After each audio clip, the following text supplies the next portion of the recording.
अब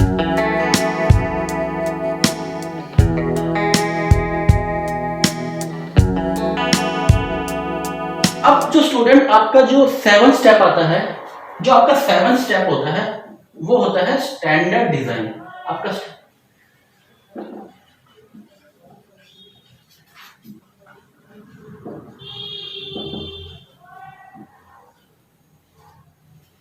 अब जो आपका स्टूडेंट स्टैंडर्ड मटेरियल होता है, लो मैं थोड़ा सा नीचे लिख देता हूं।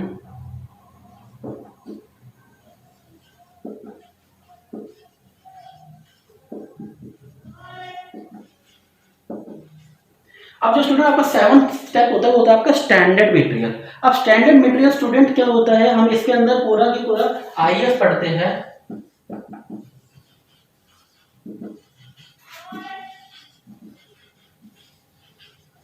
Indian standard. आप स्टूडेंट कोई भी डिजाइन बनाते हो, आप कुछ भी डिजाइन बनाओ, आप निडल से लेके एरोप्लेन भी बनाओ, तो आप जो भी मटेरियल ले रहे हो उस मटेरियल के हिसाब से आपको उसका स्टैंडर्ड डायमेंशन लेना पड़ता है। आपको आप अपनी मर्जी से थिकनेस नहीं ले सकते, आप अपनी मर्जी से मटेरियल सेलेक्ट नहीं कर सकते। अगर आपने जो भी मटेरियल सेलेक्ट किया डिजाइन बनाने के लिए, तो उस मटेरियल का आपको आईएस स्टैंडर्ड पढ़ना पड़ेगा कि आपको आईएस स्टैंडर्ड के हिसाब से उसकी प्लेट की थिकनेस कितनी रखनी है, कितना एमएम रखना है, उसकी हीटिंग टेम्परेचर क्या होगा, मेल्टिंग टेम्परेचर क्या होगा, बॉइलिंग टेम्परेचर क्या होगा, उसकी हार्डनेस क्या होगी, मेलिबिलिटी क्या होगी, डक्टिलिटी क्या होगी। ये आप सारा पढ़ते हैं किसमें, आईएएस में पढ़ते हैं, इंटरनेशनल स्टैंडर्ड में पढ़ते हैं। हम लोग अपनी मर्जी से थिकनेस कभी नहीं लेते। अगर आपने जो मटेरियल लिया है उस मटेरियल की पूरी प्रॉपर्टी आपको फॉलो करनी पड़ती है, किससे, आईएएस स्टैंडर्ड से। ठीक है स्टूडेंट, अब मैं आपको बताता हूँ क्या होता है। अगर आईएएस स्टैंडर्ड की बात करते हैं, आईएएस क्या होता है, देखो इधर देखो स्टूडेंट, आईएएस स्टूडेंट की अगर हम इंटरनेशनल स्टैंडर्ड बोलते हैं, तो इंटरनेशनल स्टैंडर्ड क्या होता है, एक फिक्स पैरामीटर होता है जिसके अंदर हम लेते हैं, जैसे IAS 200 7 grade of grey iron, of grey iron. तो स्टूडेंट हमने क्या किया, ये 200 आईएएस ले लिए, आईएएस क्या है 200 और ग्रेड कौन सा 7, और ये हमने लिया ग्रे आयरन नहीं, हम लेते हैं कास्ट आयरन लेते हैं। चलो हमने ले लिया कास्ट आयरन।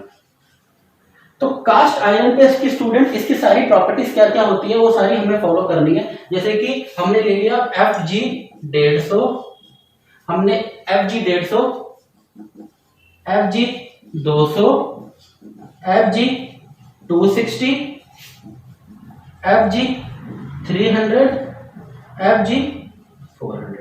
तो स्टूडेंट एक्चुअली क्या होता है, ये कास्ट आयरन के सारे स्टैंडर्ड होते हैं। अगर आप जैसे कोई कास्ट आयरन का मटेरियल यूज करते हो, तो कास्ट आयरन का क्या होता है, आईएएस 200 होता है और उसका ग्रेड होता है 7, और वो ग्रेड किसके लिए है, कास्ट आयरन के लिए। तो कास्ट आयरन में ये बेसिक्स आपके ये आपको फॉलो करना पड़ेगा, या तो FG 150 फॉलो कर लो, या FG 200, FG 260, FG 300, FG 400। तो ये जो सारे होते हैं, ये जो सीरीज होती है 150 की, 200 की, 260 की, 300 की, 400, यही सीरीज आपको पूरा बताती है कि इस सीरीज की प्रॉपर्टी क्या है, इस सीरीज की डिफरेंट प्रॉपर्टी होगी मटेरियल की, इस सीरीज की डिफरेंट प्रॉपर्टी होगी, इस सीरीज की डिफरेंट प्रॉपर्टी होगी, इसकी डिफरेंट होगी, इसकी डिफरेंट होगी। तो हम कोई भी डिजाइन बनाते हैं स्टूडेंट, हम लोग क्या करते हैं, पहले पूरा आईएएस को फॉलो करते हैं, और आईएएस के हिसाब से हमें जो भी मटेरियल लेना है उसके ग्रेड को फॉलो करते हैं, और फिर उस ग्रेड में से उस टेम्परेचर, अब जैसे हमने स्टडी कर ली, हमें टफनेस इतना चाहिए, हार्डनेस उतना चाहिए, टेम्परेचर इतना चाहिए, मेलेबिलिटी इतना चाहिए, डक्टिलिटी इतना, तो ये सारा डिफाइन करते हैं आपके ये नंबर। ये इस नंबर की अलग प्रॉपर्टी होगी, इस नंबर की अलग प्रॉपर्टी होगी, इस नंबर की अलग प्रॉपर्टी होगी, इस नंबर की अलग प्रॉपर्टी होगी, और इसकी अलग प्रॉपर्टी होगी। तो ये सारा डिफाइन करता है स्टूडेंट आपका डायमेंशन, उसका किस पे, आईएएस पे। अब आईएएस आपके 3 इंडियन ये स्टैंडर्ड होते हैं, आपके 3 पे डिपेंड करता है। सबसे पहला होता है आपका केमिकल प्रॉपर्टी, दूसरा होता है आपका मैकेनिकल, तो सबसे पहले स्टूडेंट आपको केमिकल प्रॉपर्टी पढ़ना पड़ेगा, केमिकल प्रॉपर्टी क्या होती है, मैकेनिकल प्रॉपर्टी क्या होती है, और तीसरा पढ़ना पड़ेगा आपको हीट ट्रीटमेंट। तो स्टूडेंट देखो, जब हम कोई स्टैंडर्ड मटेरियल लेते हैं, तो केमिकल प्रॉपर्टी हमें यह बताती है कि उसका कॉम्पोजिशन कितना है। क्या केमिकल प्रॉपर्टी क्या बताती है, कॉम्पोजिशन।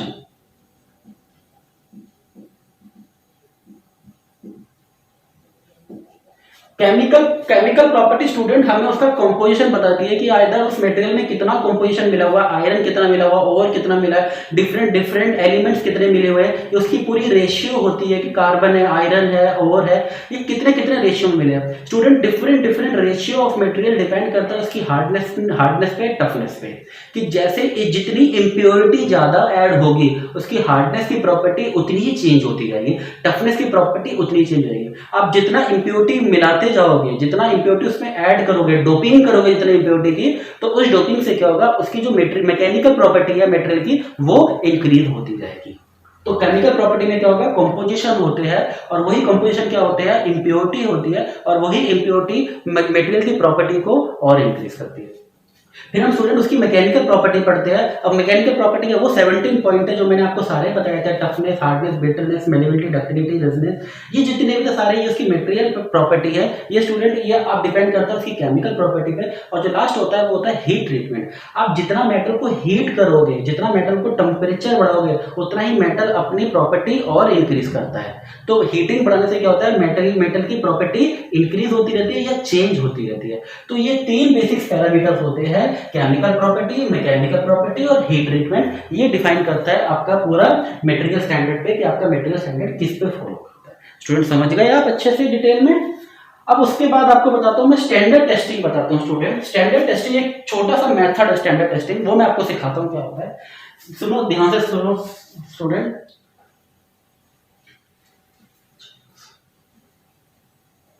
स्टैंडर्ड टेस्टिंग है, देखो स्टूडेंट, स्टैंडर्ड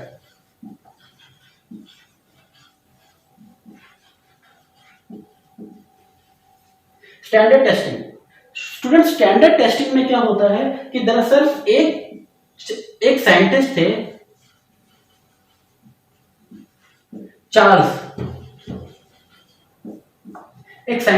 चार्ल्स, उन्होंने 19th सेंचुरी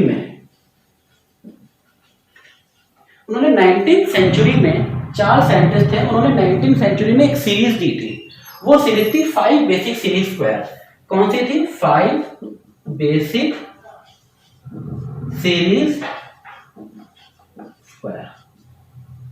तो ये उन्होंने सीरीज दी थी स्टूडेंट, चार साइंटिस्ट ने 19th सेंचुरी में, और ये सीरीज थी 5 बेसिक सीरीज स्क्वायर। ठीक है, अब ये 5 बेसिक सीरीज स्क्वायर थी स्टूडेंट। ये 5 बेसिक सीरीज स्क्वायर किस पे बेस्ड थी, मैं आपको पूरा एक्सप्लेन करता हूं, इतना नोट कर लो स्टूडेंट, फिर मैं आगे बताता हूं आपको। ये जो थी आपकी ना, ये 5 बेसिक सीरीज स्क्वायर। तो दरअसल ये 5 बेसिक सीरीज स्क्वायर क्या थी आपकी, थी R5, R10, R20, R40, R80। तो स्टूडेंट ये इन्होंने 5 बेसिक सीरीज दी थी, R5, R10, R40 और R80। तो इसका अगर हम बात करते हैं तो मैं अगर इसको सॉल्व करता हूं स्टूडेंट, 5√10, 10√10, 20√10, 40√10, 80√10। तो स्टूडेंट ये था जो कि 5 बेसिक सीरीज थी, जिसमें कि उन्होंने ये R5 था, R10 था, R20 था, R40 था और R80 था। ये पूरा IS का स्टैंडर्ड था स्टूडेंट, जिसके बिहार पे हम लोग सिलेक्शन करते थे। तो इसका जो नंबर था ये था पहले आपका 58% था इसका, ये था आपका 26% था, ये था आपका 3%, ये था आपका 6% और ये था आपका 12%। तो इसकी वैल्यू क्या निकली थी, इसकी वैल्यू थी 0.58, ये थी 0.26, ये थी 0.12, ये थी 0.06 और ये थी 0.03। तो स्टूडेंट ये आपका 5 बेसिक सीरीज मेथड था। 5 बेसिक सीरीज मेथड में हमने क्या था, हम किसी भी मटेरियल को अगर सिलेक्शन करते हैं, किसी भी मटेरियल को सिलेक्ट करते हैं, तो आपको IS के, इंडियन स्टैंडर्ड के हिसाब से आईएस के हिसाब से आपको ये चूज करना पड़ता था कि R5, R10, R20, R40 और R80। R80 की ये कैलकुलेशन थी। तो R5 में मुझे कितना मिलता था, 58% मिल रहा है। R10 पे मुझे मिला था 26%, R10 पे मुझे 12% और R40 पे 6% और R10 पे R80 पे 3%। तो मैं क्या देख रहा था, जैसे ही मेरा ये बढ़ता जा रहा है, मेरी परसेंटेज क्या हो रही है, कम होती जा रही है। तो स्टूडेंट ये एक प्रोसेस होता है आईएस का, आईएस स्टैंडर्ड का। आईएस स्टैंडर्ड को कैसे फॉलो करते हैं मशीन डिजाइन में, क्या क्या बेसिक स्टेप्स होते हैं। स्टूडेंट आईएस बहुत बड़ा होता है, आपको ये तो एक मैंने बेसिक एग्जांपल दिया है। आईएस अगर आप फॉलो करोगे तो कम से कम बहुत बड़ा होता है, हर डिजाइन का, हर मटेरियल का अलग अलग आईएस होता है। ठीक है स्टूडेंट, अब आपका जो 8th स्टेप है ये नोट कर लो, फिर आपको मैं लास्ट 8th स्टेप बताता हूँ डिजाइन के लिए क्या होता है। नोट कर लो स्टूडेंट।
स्टूडेंट ये आपका लास्ट स्टेप होता है डिजाइन बनाने के लिए, कि आपके डिजाइन में जो हम कलर कोड यूज करते हैं, और ये इंडस्ट्रियल एप्लीकेशन में सबसे ज्यादा इंपॉर्टेंट होता है कि आपका कलर कोड यूज करना। अब मैं आपको बताता हूँ, कलर कोड में स्टूडेंट जो सबसे पहले होता है वो आपका रेड होता है, और रेड का जो मतलब होता है वो होता है आपका डेंजर। रेड का मतलब होता है आपका डेंजर, कि आपको जो भी रेड कलर दिख रहा है आपको किसी भी डिजाइन में, या कोई भी पर्सन या इंजीनियर अगर वहां पे रेड कलर का सिंबल लगा रहा है, तो स्टूडेंट वहां पे क्या है कि डेंजर का सिग्निफिकेशन होता है, और वो डिफाइन करता है कि यहाँ पर आपका डेंजर है या इस तरफ जाना अलाउ नहीं। तो रेड जो करता है वो डेंजर करता है, जो ऑरेंज होता है वो होता है पॉसिबल डेंजर। ऑरेंज का मतलब होता है कि मे बी यहाँ पे डेंजर कुछ हो सकता है, मे बी यहाँ पे दुर्घटना हो सकती है, या यहाँ पे जाना सेफ नहीं है। अगर रेड का मतलब है तो बिल्कुल सेफ नहीं है, बिल्कुल जाओ मत। और अगर बात होती है कि ऑरेंज की, तो वो मतलब पॉसिबल डेंजर, कि मे भी यहाँ पे दुर्घटना घट सकती है, प्लीज आप इस एरिया को अवॉइड करो या इस जगह से दूर रहो। तो ये होता है, रेड का मतलब होता है डेंजर, ऑरेंज का मतलब होता है पॉसिबल डेंजर, और येलो का मतलब होता है कॉशन। कॉशन मतलब कि आप ध्यान से स्टेप बाय स्टेप, कहते हैं कि ये कदम भी रखो तो सोच समझ के रखो। कि येलो का मतलब तो क्वेश्चन होता है, क्वेश्चन मतलब चारों ओर का स्टडी करके, एनवायरनमेंट को जस्टिफाई करके, सब कुछ देख के तब आप फॉलो करो। ऐसे मत करो कि बस खाली हवा में कूद जाओ, नहीं। आप पहले एरिया को जस्टिफाई करो, प्रोसेस को जस्टिफाई करो, डिजाइन को जस्टिफाई करो, कंडीशन को जस्टिफाई करो, उसके बाद एंटर करो। तो ये होता है आपका येलो क्वेश्चन। ग्रीन का मतलब होता है स्टूडेंट सेफ्टी। ग्रीन का मतलब है कि आपका वो एरिया सेफ है, आपका डिजाइन सेफ है, आपका सब चीज सेफ है, आप नॉर्मल है, सब कुछ गुड कंडीशन पे। तो ग्रीन कलर डिफाइन करता है आपका सेफ्टी। और जो आपका सेकंड लास्ट होता है ब्लू, ब्लू होता है आपका नॉर्मल कोड, कि ठीक है ब्लू का नॉर्मल कोड है, मतलब अच्छा है, सही है, कोई इतना कोई दिक्कत नहीं है, सब कुछ नॉर्मल चल रहा है। और जो ग्रे होता है वो होता है आपका डल। ग्रे का मतलब क्या होता है आपका डल होता है, और ब्लू का मतलब होता है आपका नॉर्मल कोल्ड होता है। ठीक है, तो ये दो इंपॉर्टेंट है आपका स्टूडेंट, कभी कभी कंपटीशन में पूछे जाते हैं आपसे गेट में, आईएएस में, कि ब्लू कलर का कलर कोड क्या होता है, वो होता है नॉर्मल कोल्ड होता है, और जो ग्रे होता है वो आपका डल होता है। ठीक है स्टूडेंट, बाकी ये रेस्ट होता है सबको पता होता है। ठीक है स्टूडेंट, आगे बढ़े हम।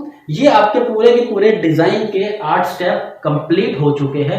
अब मैं आपको बताता हूं कि आगे डिजाइन प्रोसीजर अब क्या क्या होता है। देखो पहले मैंने आपको डिजाइन के सारे स्टेप सिखा दिए, अब मैं आपको बताता हूं डिजाइन प्रोसीजर क्या होता है, कि आपको जब डिजाइन बनाना है उस डिजाइन के क्या क्या प्रोसेस से फॉलो करना पड़ता है। अब तक मैंने डिजाइन बनाने के लिए आपको पूरा मटेरियल बता दिया, पूरी प्रॉपर्टी बता दी, पूरी मतलब मटेरियल की प्रॉपर्टी बता दी मैंने, सही है। अब हम बताएंगे उसकी एप्लीकेशन बताएंगे, ठीक है। अब तक मैंने आपको 8 स्टेप बता दिए स्टूडेंट।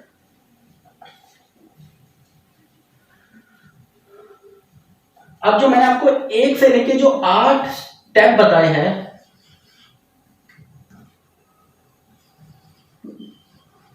वो दरअसल क्या था, उसके मैकेनिकल या डिजाइन की प्रॉपर्टी बताई थी, सही है। 1 से लेके 8 स्टेप मैंने जितने बताए थे मैकेनिकल डिजाइन की प्रॉपर्टी बताई थी। अब मैं आपको बताने वाला हूं डिजाइन के स्टेप्स, बताने वाला हूं कि डिजाइन के स्टेप क्या क्या होते हैं, ठीक है। अब स्टूडेंट नोट करो अगला पॉइंट, डिजाइन प्रोसीजर क्या होता है आपका। नेक्स्ट पॉइंट हो गया आपका डिजाइन प्रोसीजर। अब डिजाइन प्रोसीजर में स्टूडेंट आपके कौन कौन से पॉइंट एप्लीकेबल होते हैं, क्या क्या इसकी इंडस्ट्रियल रोल होते हैं, क्या क्या एप्लीकेशन होते हैं आपके डिजाइन बनाने के लिए।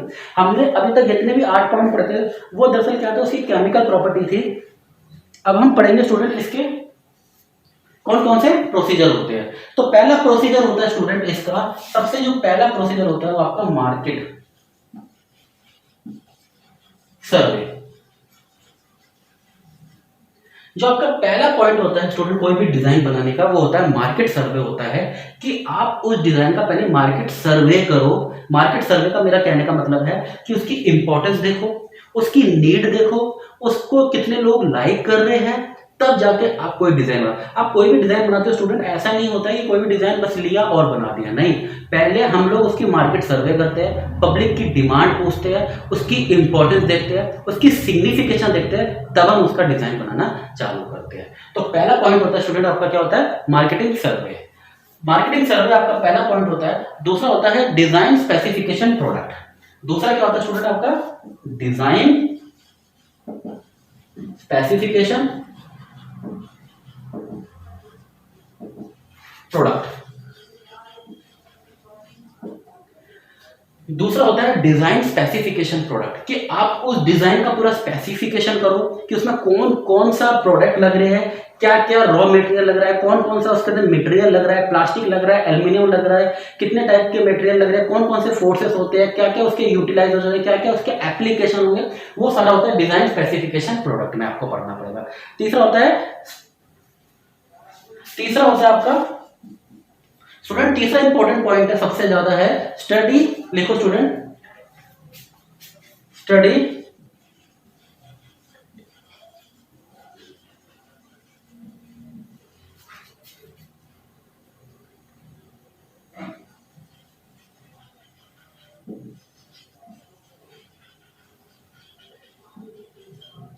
तीसरा होता है student study alternative mechanical property. Study alternative mechanical property या और product. Study alternative mechanical property और प्रोडक्ट, कि आप जो भी डिजाइन बना रहे हो स्टूडेंट, आप जो भी डिजाइन मार्केट में देना चाहते हो, आप उसकी पहले प्रॉपर्टी सारी पढ़ लो, उसकी प्रोडक्ट की प्रॉपर्टी पढ़ लो। मतलब पहला हो गया आपका मार्केटिंग सर्वे, कि मार्केट में सर्वे करो कि इस डिजाइन का कितना इंपॉर्टेंस है, कितनी लोगों की नीड है, कितना इसके आगे सिग्निफिकेंट है। दूसरा होता है डिजाइन स्पेसिफिकेशन प्रोडक्ट, आप जो डिजाइन बनाना चाहते हो आप उसकी पहले पूरी स्पेसिफिकेशन बनाओ, पूरी लिस्ट बनाओ, कौन कौन सा मटेरियल यूज होने वाला है उसके अंदर। फिर होता है study alternative mechanical property product, आप उसकी और अल्टरनेटिव प्रॉपर्टी पढ़ो कि इसमें ये ना मिला के अगर ये मिला दिया जाए तो कितना अच्छा हो, ये मटेरियल ना मिला के ये मटेरियल मिला है कितना अच्छा। क्योंकि हम कुछ भी डिजाइन बनाते हैं तो डिजाइन में 2 स्टेप ज्यादा इंपॉर्टेंट होती है, एक होता है उसका कॉस्ट, एक होती है इसकी रिलायबिलिटी, कि मार्केट में इसकी लाइफ भी ज्यादा हो और इसका कॉस्ट भी कम हो। जब आप कोई डिजाइन बनाते हो तो डिजाइन में क्या देखते हो, इसकी जो लाइफ होती है वो होनी चाहिए ज्यादा, और जो इसका जो कॉस्ट है वो होना चाहिए कम। अगर आपकी ये दो चीजें जस्टिफाई कर गई तो आपका डिजाइन क्या होता है, मार्केट में सक्सेसफुल रहता है। आपका लाइफ भी ज्यादा और आपका कॉस्ट भी कम है, तो ये क्या होगा, आपका मार्केट में जो डिजाइन होगा वो सबसे ज्यादा सक्सेसफुल रहता है, फीडबैक बहुत अच्छा आता है, और आपका मार्केट वैल्यू आपकी बहुत हाई जाती है। किस वजह से, कि आपकी डिजाइन की लाइफ अच्छी होनी चाहिए और जो कॉस्ट होगा वो सबसे कम होना चाहिए। अगर आप कंपटीटर है आपके सामने कोई भी, और डिजाइन अगर आपके मार्केट में अगर ये मार्केट में ये मार्कर आया है और आपको भी डिजाइन बनाना है, इसी मार्कर का सेम बनाना है, तो अगर आप इस मार्कर को इससे अच्छा बना दोगे और इससे कम रेट में बना दोगे तो ऑब्वियसली आपका प्रोडक्ट ज्यादा बिकेगा, क्योंकि आपने इससे अच्छा मार्कर दिया और इससे कम रेट में दिया। लेकिन अगर सिमिलरली आपने क्या हुआ है, इससे अच्छा भी नहीं बनाया और रेट भी ज्यादा कर दिया, तो क्या होगा, आपका डिजाइन क्या होगा, अगले दिन ही फेल हो जाएगा और मार्केट में आपकी ग्रोथ कुछ भी नहीं होगी। तो ये आपका इंपॉर्टेंट पॉइंट होता है, study alternative method for the product and product mechanical property. तो इसमें क्या होगा, आपका जो आपकी जो लाइफ है उसकी जो लाइफ है वो ज्यादा होनी चाहिए और जो कॉस्ट है वो कम होना चाहिए। स्टूडेंट समझ गए आप? चौथा है selection process of mechanism. Student चौथा पॉइंट होगा आपका सिलेक्शन प्रोसेस ऑफ मैकेनिज्म, कि आप इसके अंदर कौन कौन से प्रोसेस से उस डिजाइन को फॉलो करोगे। मींस होता है ना स्टेप बाय स्टेप, आप कितने स्टेप और कितने प्रोसेस से आप अपनी डिजाइन को फॉलो करोगे, कि ये डिपार्टमेंट अलग है, ये डिपार्टमेंट अलग है, ये डिपार्टमेंट अलग है, ये डिपार्टमेंट अलग है, जिस लाइक का चेन रिएक्शन होगा। तो ये सारे के सारे आपको कैलकुलेट करने पड़ेंगे, कौन कौन से स्टेप्स होंगे, कौन कौन से प्रोसेस होंगे। अगला होगा आपका प्रॉपर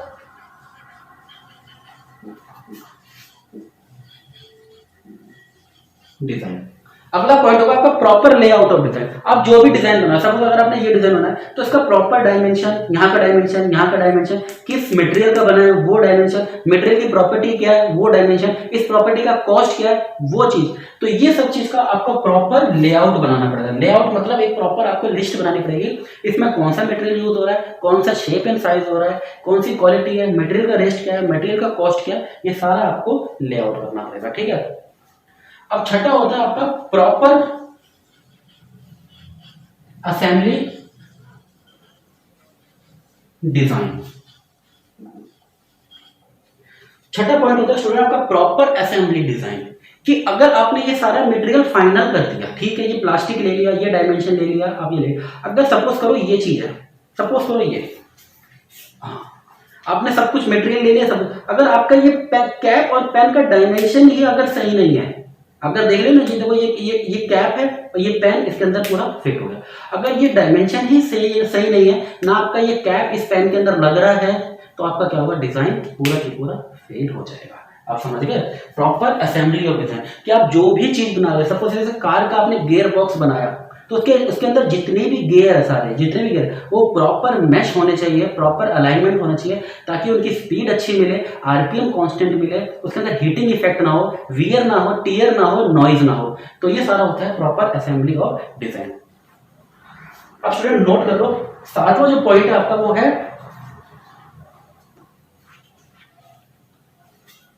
आपका जो सातवां पॉइंट है स्टूडेंट, वो होता है प्रॉपर टेस्टिंग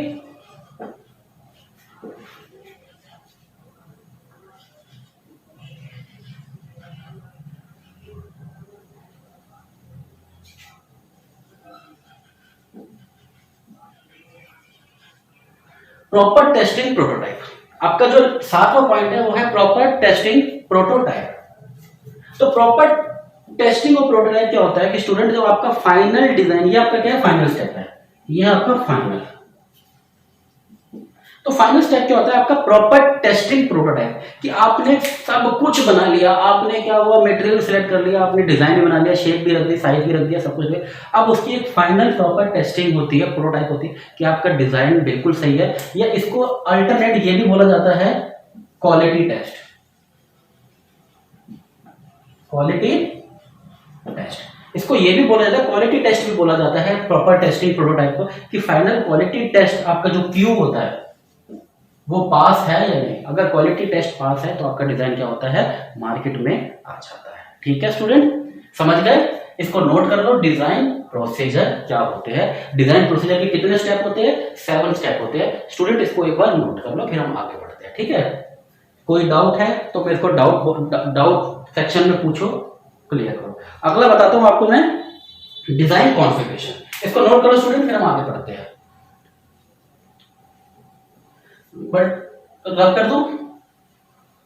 अब इसका एक डिजाइन प्रोसीजर एक और होता है स्टूडेंट, ये भी आप नोट कर लो, समझ लो।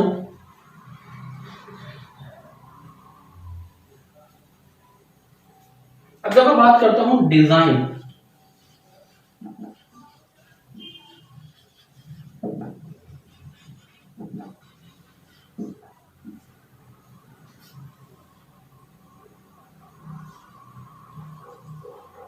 जब मैं डिजाइन इंजीनियरिंग के स्टूडेंट बात करता हूँ तो डिजाइन इंजीनियरिंग में कुछ वेरियस स्टेप्स भी इन्वॉल्व होते हैं।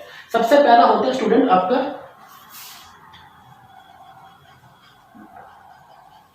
Customer requirement.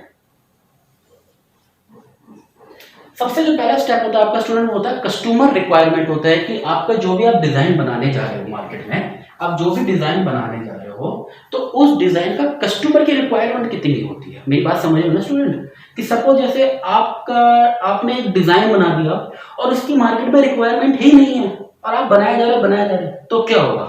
एक टाइम में आपने प्रोडक्ट इतना बना दिया और रिक्वायरमेंट आपकी जीरो है, तो उस केस में क्या होगा, आपका डिजाइन की जो भी वैल्यू है, कॉस्ट है, वो सब की सब गिर जाएगी। तो आप उसकी प्रोडक्शन इस हिसाब से करो कि पब्लिक की नीड भी हो और आपकी प्रोडक्शन देने के लिए कैपेसिटी भी हो। तो ये जो होता है ना, ये टोटली डिपेंड करता है कस्टमर रिक्वायरमेंट रिलेशनशिप कहते हैं इसको। कस्टमर रिक्वायरमेंट रिलेशनशिप कहते हैं विद कंपनी से होता है कि आपका डिजाइन की कस्टमर रिक्वायरमेंट कितनी है, उसके हिसाब से क्या करोगे, आप उसका प्रोडक्शन बनाना चालू करोगे। ठीक है, तो सबसे इंपॉर्टेंट पॉइंट होता है, इसको स्टार बना लो, कस्टमर रिक्वायरमेंट डिजाइनर। डिजाइन बनाने के लिए सबसे पहले होता है कस्टमर रिक्वायरमेंट की। दूसरा होता है आपका सेल्स एंड सर्विस। दूसरा होता है स्टूडेंट आपका सेल एंड सर्विस। दूसरा होता है आपका सेल एंड सर्विस। ठीक है स्टूडेंट, सेल एंड सर्विस में हम लोग क्या देखेंगे, इसको अच्छे से लिख देता हूं।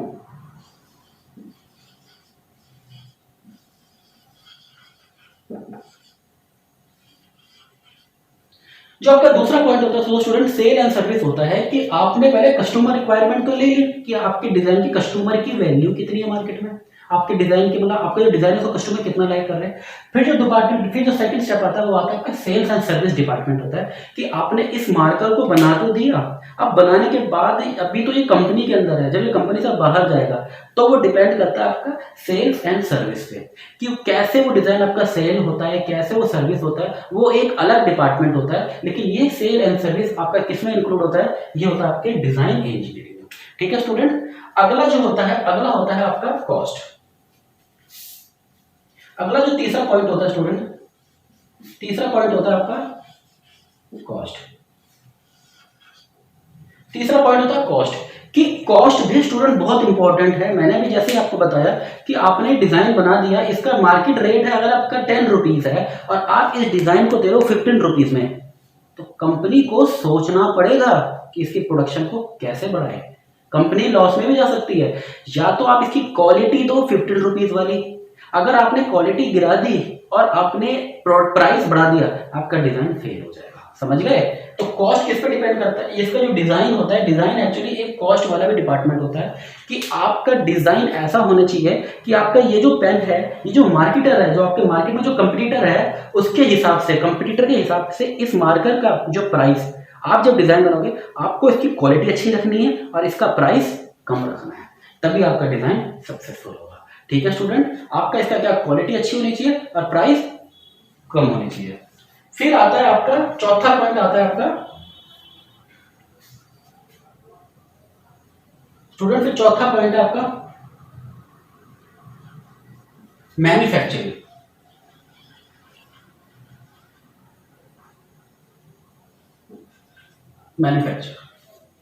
आपका जो चौथा पॉइंट है वो होगा आपका मैन्युफैक्चर होगा, कि मैन्युफैक्चरिंग आप कैसे करते हो। जब आपका एक बार कस्टमर हो गया, सेल सर्विस हो गया, कॉस्ट हो गया, फिर आपका मैन्युफैक्चरिंग डिपेंड करता है स्टूडेंट, कि मैन्युफैक्चरिंग में बहुत इंपॉर्टेंट है कि मैन्युफैक्चरिंग में आपको पूरी इसकी यूनिट लगानी है, आपको मैन्युफैक्चरिंग में कॉस्ट निकालना है उसका।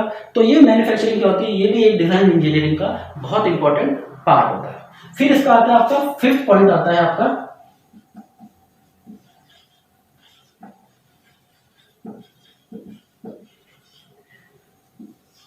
फिर आता है आपका टेस्टेबिलिटी, कि आप जो डिजाइन बना रहे हो आपको प्रॉपर उसका टेस्ट करना पड़ेगा, कहीं वो डिजाइन आपका फेल तो नहीं हो रहा मार्केट में, मतलब मार्केट में जाने से पहले कहीं आपका डिजाइन फेल हो जाए, टूट जाए, कुछ हो जाए, तो उससे क्या होगा, आपकी इंडस्ट्री पे, आपकी रेपुटेशन पे और उस डिजाइन पे बहुत इंपॉर्टेंट फर्क पड़ेगा। तो सबसे ज्यादा इंपॉर्टेंट ये टेस्टेबिलिटी भी होता है। ठीक है, फिर होता है आपका 6 पॉइंट होता है रिलायबिलिटी।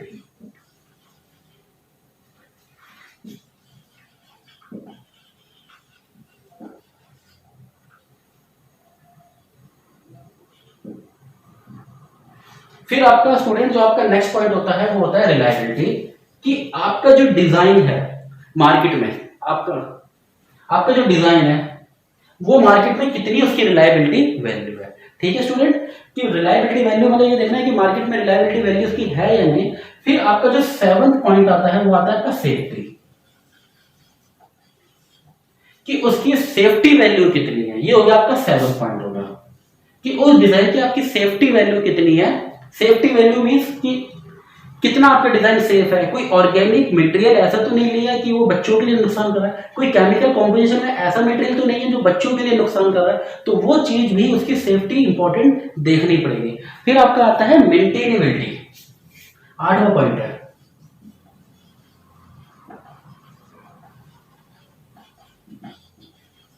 फिर आता है उसकी मेंटेनेबिलिटी, आता है कि वो आपने जो भी डिजाइन बनाया उसकी मेंटेन प्रॉपर्टी कैसी है, आपकी मेंटेनेंस कॉस्ट ज्यादा नहीं होना चाहिए। अगर वो डिजाइन का मेंटेनेंस कॉस्ट ज्यादा होगा तो आपका क्या होगा, जो भी प्रोडक्ट आप डिजाइन करा रहे हो फेल होने के चांसेस है। तो मेंटेनेबिलिटी आपका नेक्स्ट है। और जो लास्ट पॉइंट आता है वो आता है आपका एर्गोनॉमिक। एर्गोनॉमिक आपका जो लास्ट पॉइंट आता है वो आता है एर्गोनॉमिक एंड अपीयरेंस। इसको कहते हैं 8वां 9वां पॉइंट। एर्गोनॉमिक से बोल सकते हो और अपीयरेंस।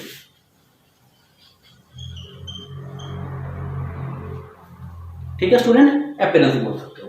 तो ये आपके कंप्लीट पूरे 9 स्टेप होते हैं आपके डिजाइन प्रोसेस के लिए। आपके डिजाइन प्रोसेस के लिए ये पूरे 9 स्टेप होते हैं। सबसे पहले आपका डिजाइन इंजीनियरिंग आप करोगे, सबसे पहले होता है आपका कस्टमर रिक्वायरमेंट, आपका कस्टमर रिक्वायरमेंट होता है। दूसरा होता है आपका सेल्स एंड सर्विस। तीसरा होता है आपका कॉस्ट।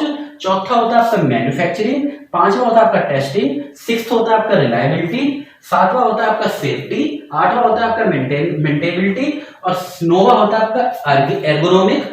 और एर्गोनॉमिक आपका 9वां पॉइंट, लास्ट पॉइंट है। सही। तो ये पूरे के पूरे आपको डिजाइन पैरामीटर आपको लेके चलना पड़ेगा। ये पूरा आपका क्या होता है, कंप्लीट आपका एक डिजाइन सिनेरियो होता है जो मार्केट में आपको इंपॉर्टेंट होता है। ठीक है स्टूडेंट, समझ गए। अब ये पूरा की पूरा आपको डिजाइन प्रोसेस है, ये आपको समझना पड़ेगा। ये पूरा कंपनी फॉलो करती है कुछ भी चीज को डिजाइन बनाने के लिए। आप एक बार इसको नोट कर लो, रब कर लो, फिर मैं आपको आगे एक्सप्लेन करता हूँ। ठीक है, एक बार इसको नोट कर लो। ठीक है, अब मैं इसको रब कर रहा हूँ।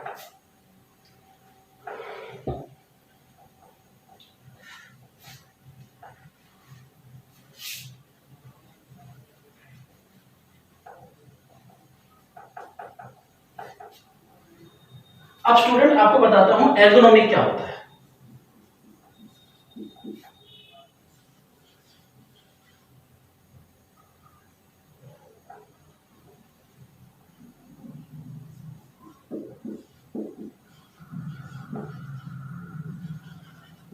Ergonomic design. अब स्टूडेंट एर्गोनॉमिक डिजाइन क्या होता है। एर्गोनॉमिक आपने पहले भी पढ़ा होगा। एक्चुअली क्या होता है, ग्रीक वर्ड में, ग्रीक वर्ड में एर्गो एक अलग वर्ड है, नॉमिक एक अलग वर्ड है। एर्गो का मतलब होता है आपका वर्क, और ये होता है आपका natural, natural law of work. तो स्टूडेंट एर्गोनॉमिक डिजाइन क्या होता है। एर्गोनॉमिक डिजाइन वो होता है कि एर्गो का मतलब होता है वर्क और नॉमिक का मतलब होता है नेचर ऑफ वर्क। समझ गए, समझ रहे मेरी बात को। कि स्टूडेंट आपका क्या होता है, एर्गोनॉमिक मतलब होता है आपका वर्क, तो इसको हम पूरा ऐसे लिखते हैं, is the nature of work. Ergonomy क्या होता है, is the nature of work बोलता है, बोला जाता है। ये प्रोसेस होता है पूरा कि आपका मैन एंड मशीन। समझ रहे student, man and machine. Ergonomic design का मतलब होता है, एर्गोनॉमिक डिजाइन का मतलब होता है it is a design between man and machine. समझ रहे हो कि इंसान और मशीन के बीच में कोलैबोरेशन होना। ये पर्सन, ये मशीन, इंसान और मशीन के बीच में कोलैबोरेशन होना, इस प्रोसेस को कहते हैं एर्गोनॉमिक डिजाइन। ठीक है, समझ रहे student. It is a design, it is a design between man and machine. तो स्टूडेंट हम जो इंडस्ट्री में कोई भी डिजाइन बनाते हैं वो डिजाइन क्या होता है कि ब्रेन और हार्ड, ब्रेन तो एक डिजाइन में होता है कि जो पर्सन होता है उसकी इनपुट होती है, बाकी सारा जो वर्क करता है, आउटपुट करती है, वो सारी मशीन करती है। तो जो रिलेशन होता है इंडस्ट्री में कोई भी डिजाइन बनाने के लिए वो मैन एंड मशीन के बीच में होता है कि मशीन, मैन क्या करता है, एक बार उसको पूरा सिंथेसिस कर लेता है, पूरा डिजाइन सोच लेता है, फाइनल करता है, फिर वो मशीन में जाके प्रोग्रामिंग कर देता है और मशीन ऑटोमेटिक पूरा डिजाइन उसका बनाना चालू कर देती है। तो एर्गोनॉमिक का मतलब होता है बिटवीन मैन एंड मशीन, और एर्गो का मतलब होता है वर्क, एंड नोमिक का मतलब होता है nature law of work, natural law of work, natural law of work. तो एर्गोनॉमिक होता है नेचर ऑफ वर्क होता है मतलब, और ये होता है मैन एंड मशीन के बीच में। अब स्टूडेंट इसमें दो टाइप के होते हैं, एक होता है आपका ओपन सिस्टम और एक होता है आपका क्लोज सिस्टम। अब आपको मैं समझाता हूं ओपन सिस्टम क्या होता है। देखो सिस्टम, ये मैं समझाता हूं आपको ओपन सिस्टम।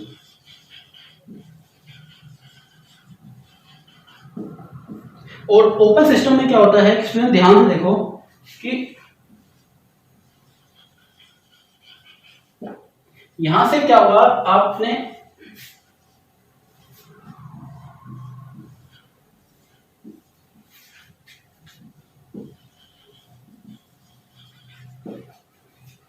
स्टूडेंट ये है आपका ओपन सिस्टम। ओपन सिस्टम में ये होता है आपका कंट्रोलर और ये होता है आपका प्रोसेसर।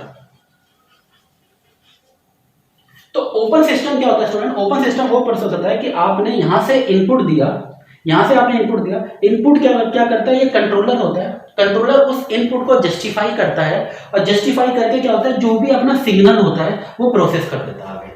मतलब आपने जो भी इनपुट दिया, वो इनपुट किसको दिया, आपने कंट्रोलर को दिया। कंट्रोलर क्या करता है कि आप उसको फाइनल करता है, आइदर किस पे कंट्रोल करना है, और फाइनल करके क्या होता है कि अपना जो फाइनल डिसीजन होता है वो प्रोसेसर को देता है, और प्रोसेसर क्या होता है, वो आउटपुट को फीडबैक दे देता है।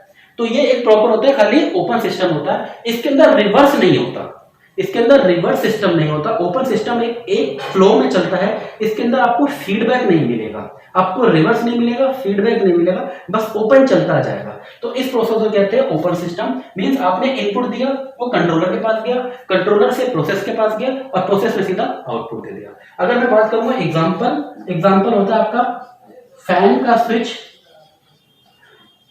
Motor switch. आप देखते हो एक बार अपना फैन का बटन ऑन कर दिया आपने, या मोटर का बटन ऑन कर दिया, तो एक बार ऑन करा आपका फैन चलता रहेगा, वो चलता रहेगा चलता रहेगा चलता रहेगा, लेकिन अपने आप बंद नहीं होगा। क्यों? क्योंकि उसके अंदर जो फीडबैक होता है, जो यहां से फीडबैक जाता है, वो फीडबैक नहीं होता उसके अंदर। ओपन सिस्टम के अंदर कोई फीडबैक नहीं होता, आपने एक बार जो इनपुट दे दिया वो थ्रू आउट चलता रहेगा चलता रहेगा चलता रहेगा। ठीक है, तो ओपन सिस्टम उसको कहते हैं कि once you give the input, after that there is no feedback and the no stoppage, it runs throughout the constant life. ठीक है, तो आपने एक बार इनपुट दे दिया, तो कंट्रोलर क्या होगा, उसको जस्टिफाई करेगा, और जस्टिफाई करने के बाद वो उसको प्रॉपर उसको दे देगा, प्रोसेस को दे देगा, और प्रोसेस को तुरंत आउटपुट दे देगा। तो इससे आपको फीडबैक नहीं मिलेगा और ये आपका चलता रहेगा। एग्जांपल है आपका फैन एंड स्विच। ठीक है, सिस्टम आपका फैन एंड स्विच का हो गया, बटन हो गया। अब मैं आपको सिखाता हूं, नोट कर लो एक बार, फिर मैं आपको आगे बताता हूं। अब मैं स्टूडेंट आपको बताता हूं ओपन सिस्टम क्या होता है, सॉरी क्लोज सिस्टम क्या होता है।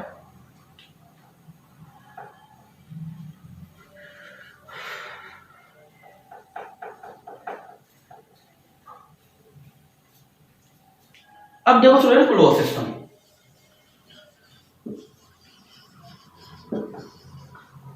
अब क्लोज सिस्टम में स्टूडेंट वही प्रोसेस होता है,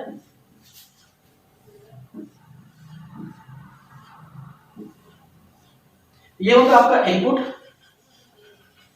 ये होता है आपका कंट्रोलर, ये होता है आपका प्रोसेस, ये होता है आपका आउटपुट, और यहां पे आपको एक फीडबैक होता है।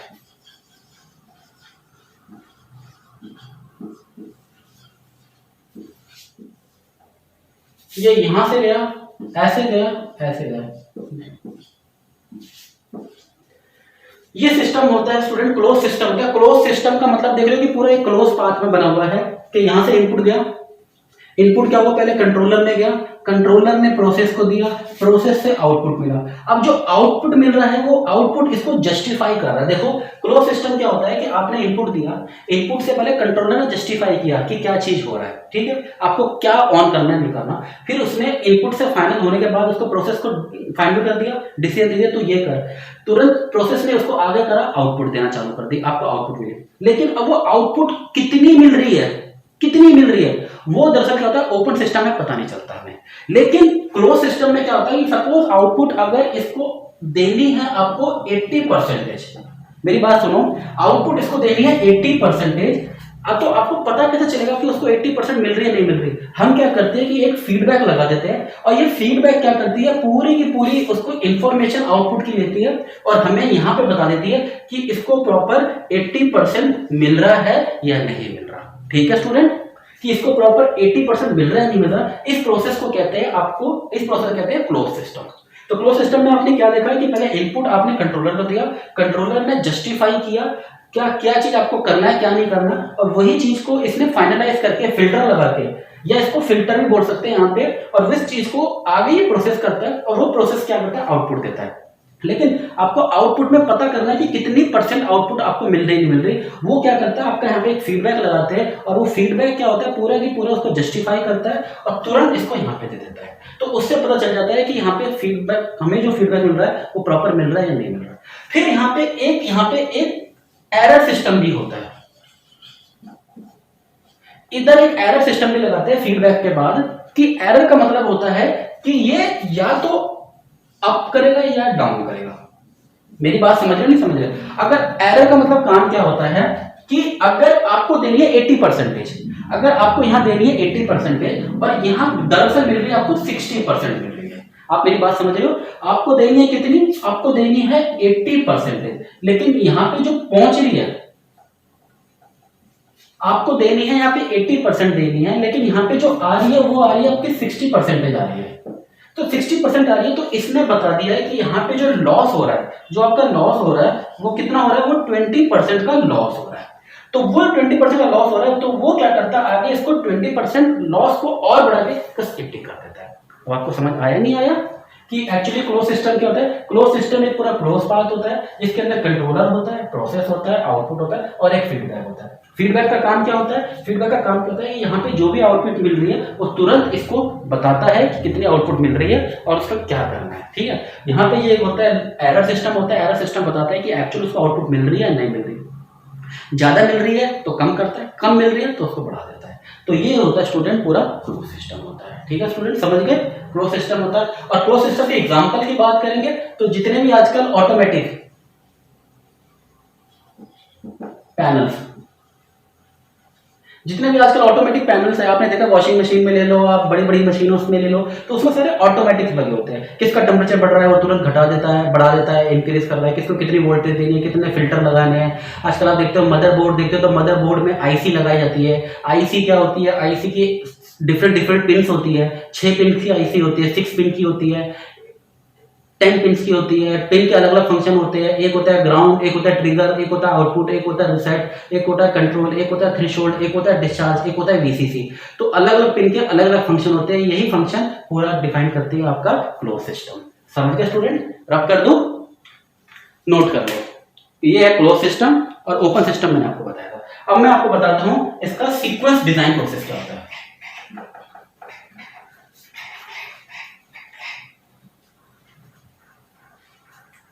सीक्वेंस,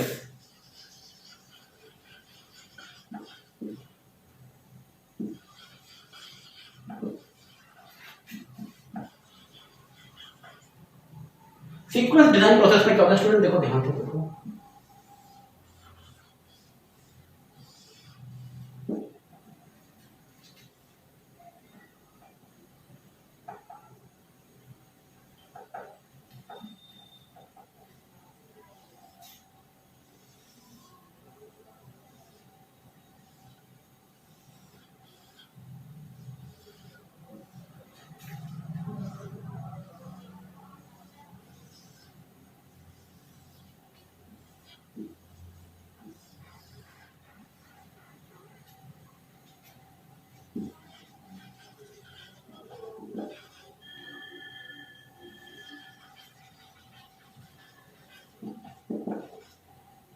ये होता है आपका मैन,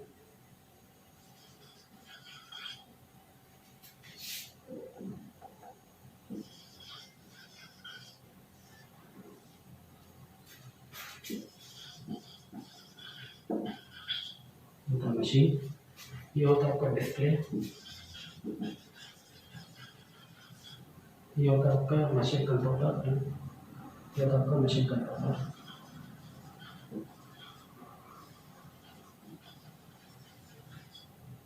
और यहाँ से ये लेगा तो ये हो जाएगा करेक्शन एक्शन, ये हो जाएगा आपका एक्शन।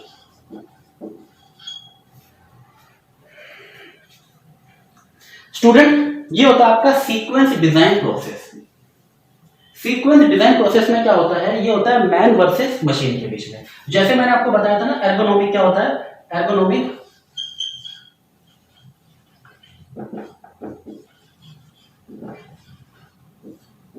तो एर्गोनॉमिक डिजाइन का पूरा की पूरा एर्गोनॉमिक सिस्टम का यही डिजाइन होता है। एर्गोनॉमिक मैंने आपको बताया था स्टूडेंट, ये किसके बीच में होता है, एर्गोनॉमिक मैंने आपको बताया था किसके बीच में होता है एर्गोनॉमिक, ये होता है आपका मैन वर्सेस मशीन के बीच में। तो एर्गोनॉमिक डिजाइन क्या होता है स्टूडेंट, ये होता है मैन वर्सेस मशीन के बीच में होता है। आप कोई भी डिजाइन बनाते हो तो उसका मशीन और मैन के बीच में कोलैबोरेशन होगा। तो ये पूरा एर्गोनॉमिक का एक डायग्राम दे रखा है, जिसके अंदर देखो क्या है कि आपका ये मैन है, यहाँ पे एक मैन है, ये ना ये पार्ट को ले लो, मैन ले लो, ये मैन है, ये मशीन है। क्या इतने पार्ट को हम बोलेंगे, ये पार्ट, इस पार्ट को बोलेंगे मैन और ये पार्ट को बोलेंगे मशीन। तो इसमें क्या हुआ, मैन ने एक एक्शन दिया मैन ने, एक मैन मतलब इंसान ने इसको यहां से एक एक्शन दिया।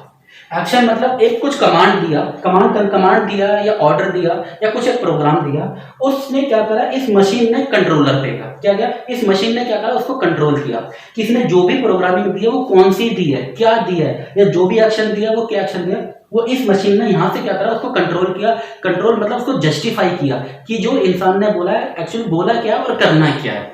तो यहां से जो इंसान ने यहाँ पे जो पर्सन है, ये मशीन है, जो मैन सॉरी ये मैन है, इस मैन ने इसको यहाँ पे ऑर्डर दिया या इसको एक प्रोग्रामिंग दिया या कमांड दिया। वो कमांड किस पे गया, वो गया मशीन कंट्रोलर के पास। अब कंट्रोलर ने क्या करा, उसको पूरा कंट्रोल किया, जस्टिफाई किया, सिग्निफाई किया, और करते क्या हुआ, इसने पूरा यहाँ पे एक डिस्प्ले पे दिखा दिया कि जो भी इंसान ने कमेंट दिया, तो वो भी इंसान ने कमेंट जो ऑर्डर दिया या कमेंट दिया, वो इसने क्या करा, मशीन ने कंट्रोल किया, और वही चीज इसने क्या करा, डिस्प्ले पे दिखा दिया। और वो जो डिस्प्ले था वो क्या हुआ, इसने इसको एक्सेप्ट कर दिया। यहाँ पे ये रिसेप्शन है, यहाँ पे इसने एक्सेप्ट कर दिया, जो भी इंफॉर्मेशन थी वो इसने एक्सेप्ट कर दी, और पूरा प्रॉपर फंक्शन इसी प्रोसेस में चलता रहता है। ठीक है, अब आप समझिए देखो मैन है, मैन ने क्या करा, यहाँ पे एक और इसको एक कमांड दी, कमांड किसको दी, कंट्रोलर को, कंट्रोलर कमांड। इस कंट्रोलर ने क्या करा, ऊपर गया, ये मशीन है, यहाँ पे क्या हुआ, इसने डिस्प्ले पे उसको फॉलो कर दिया। मतलब मेरी बात समझ रहे हो, जैसे आपके पास एक मोबाइल है, आपने क्या करा, तुरंत मोबाइल को ऑन किया और व्हाट्सएप ग्रुप पे टाइप करना चालू कर दिया। आप जो भी टाइप कर रहे हो देखते हो, आप पूरा स्क्रीन पे दिखता है, ठीक है। तो एक बार उस जो भी आपने टाइप किया, उस मशीन ने मैन्युअली उसको एक्सेप्ट किया और आपको पूरा स्क्रीन पे दिखा दिया कि आपने ये टाइप किया। तुरंत आप ओके करते हो, वो मशीन उसको आगे फॉरवर्ड कर देती है, और आगे फॉरवर्ड कर देती है। जैसे ही आपने यहाँ पे आपने एक कमांड दिया, कमांड क्या हुआ, इस कंट्रोलर ने उसको एक्सेप्ट किया, और कंट्रोलर क्या है, वो मशीन है, और उस मशीन ने क्या करा, इस डिस्प्ले पे पूरा शो कर दिया। और जब वो डिस्प्ले पे शो करा तो वो क्या हुआ, वो जो डिस्प्ले की इंफॉर्मेशन थी वो इस इंसान को मिल गई, और इसने क्या हुआ, पूरा की पूरा उसको एक्सेप्ट कर दिया। तो ये पूरा प्रोसेस होता है मैन वर्सेस मशीन का। अब आप समझे नहीं समझे, मैन वर्सेस मशीन का प्रोसेस क्या होता है कि मैन ने जो भी इंफॉर्मेशन दी वो मशीन ने पहले कंट्रोलर ने एक्सेप्ट किया, फिर कंट्रोलर ने क्या हुआ, वो डिस्प्ले में शो किया, और डिस्प्ले से क्या हुआ, आपको जो पर्सन है, जो इंसान है, उसको सारा के सारा इंफॉर्मेशन मिल गई। तो ये जो कंप्लीट प्रोसेस होता है, इस प्रोसेस को कहते हैं ergonomic process, ergonomic system between man and machine. ठीक है स्टूडेंट। तो स्टूडेंट अब इसका एक फाइनल डिजाइन प्रोसेस और भी है, तो पहले आप इसको एक नोट कर लो, फिर आपको लास्ट डिजाइन प्रोसेस और बताता हूं मैं, फिर हम ये लेक्चर फिनिश करते हैं। अब ये डिजाइन प्रोसेस, इसको नोट कर लो, मैं रब कर रहा हूं।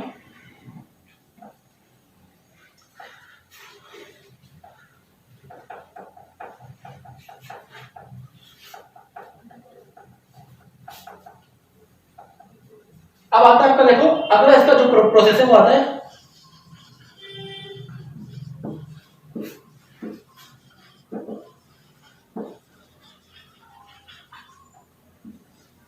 अब student sequence and design process में क्या होता है, इसके कुछ बेसिक्स 3 या 4 स्टेप्स होते हैं, वो फॉलो करना बहुत जरूरी होता है।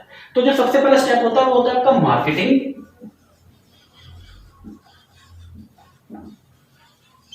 पहला स्टेप क्या होता है आपका स्टूडेंट, मार्केटिंग होता है कि आप पूरे मार्केटिंग का जस्टिफाई करो। दूसरा होता है आपका डिजाइन।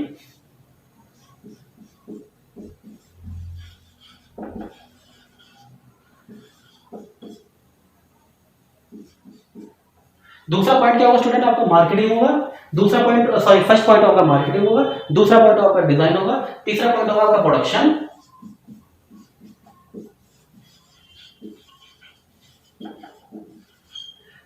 चौथा पॉइंट होगा आपका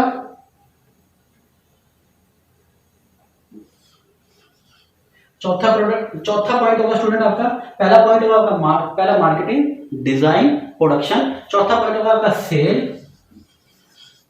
ठीक है स्टूडेंट, आपका ये कौन सा होगा, चौथा पॉइंट होगा, ये होगा आपका सेल होगा। ठीक है, सेल के बाद आपका क्या होगा, लास्ट डिपार्टमेंट।